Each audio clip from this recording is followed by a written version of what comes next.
The alien woman placed a ring on my finger and said, "You're mine now, human." It happened in the middle of the desert under a sky so wide it swallowed everything, a place where no one came anymore, where the sand buried the ruins of 1,000 forgotten cities. I was gathering old tech when I heard footsteps behind me, not the clanking, heavy sound of human boots, but soft, almost soundless, and yet deliberate, like she wanted me to hear her. I turned slowly, my hand already near my tool belt, but it wasn't a scavenger or a mercenary. It was her, the alien woman from the mountains of one I had saved, the one who had vanished without a word after the war ended. She stood tall and silent, her skin glowing faintly. In the red dusk, her eyes locked on mine, bright silver and impossible to forget. "Hello, human," she said. "I found you again." My voice caught in my throat. "I didn't think I'd ever see you again, Kale." She stepped closer with no fear, no hesitation. "You helped me when no one else would. You could have left me to die, but you didn't." I shrugged lightly. "Didn't feel right. You risked everything I never forgot." She held out her hand, and that's when I saw the ring made of something that shimmered like stardust, and bone it looked alive in her palm. "What's it?" I asked quietly. "A bond token from my people." She said, "We do not give it lightly." I hesitated. "And what does it mean?" "It means you belong to me now, human." She stepped closer again, slowly and gently took my hand. I could have pulled away, but I didn't. I watched as she slipped the ring onto my finger. It was warm and fit perfectly, like it had been waiting for me. "You're mine now," she said softly, but not like a threat.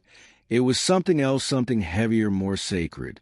"You didn't even ask me," I said. "You already gave your answer the day you saved me." I looked at the ring, then at her, then at the horizon where the suns were setting. "Kale, this is forever, isn't it?" She nodded. "It is." I sat down on a rock, heart racing, hands trembling. She joined me, her presence calm like gravity itself. "I don't know what I'm supposed to do," I said quietly.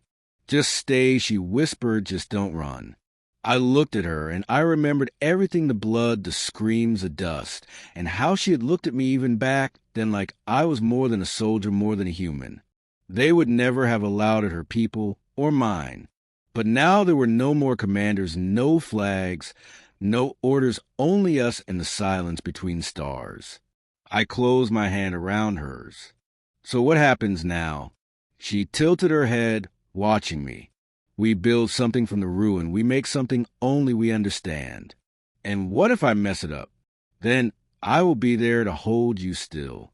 I couldn't look away from her eyes. "Why me, Kale?" There were others stronger, smarter, braver. None were kinder. She said, "None saw me the way you did." I let the truth sink in, heavy and strange and beautiful. "I never wanted to own you," I said. You walk beside me." I looked at the ring again. "Does this mean I belong to your people now?" "No, it means you belong with me. And you, I have belonged to you since you first called me by name." The desert wind shifted warm and dry, and the stars began to show above like scattered glass. She leaned her head against my shoulder, and for the first time in a long time, I let the stillness fill me. I had spent so long running, so long trying to forget what I saw in her eyes, but now I realized she never stopped chasing what we started. "Do your people still watch you?" I asked. "Some. Will they come for me?" "Let them try," she said. "They will learn you are under my bond. And if humans find out, you wear no flag, you are no soldier, you are mine." I laughed softly. "That still sounds like a threat." She smiled gently. "It is a promise." We sat in the dark together, listening to the wind and the silence of the planet that had seen too much war and too little love. After a while I asked, "Where do we go now?" She pointed to the northern ridge. "There's a place where flowers still bloom, a place no scanner sees, a place we can begin again. Will you really stay with me, Kale, even now?" "Always." "Then let's go." We stood together. Her hand never left mine. As we walked across the sand, I felt the ring pulse faintly, like it recognized me, like it welcomed me home. I had never believed in fate or soul bonds or any of that alien mysticism. But now with her beside me and the stars rising above, I started to believe in something else. In the impossible. In her. In us.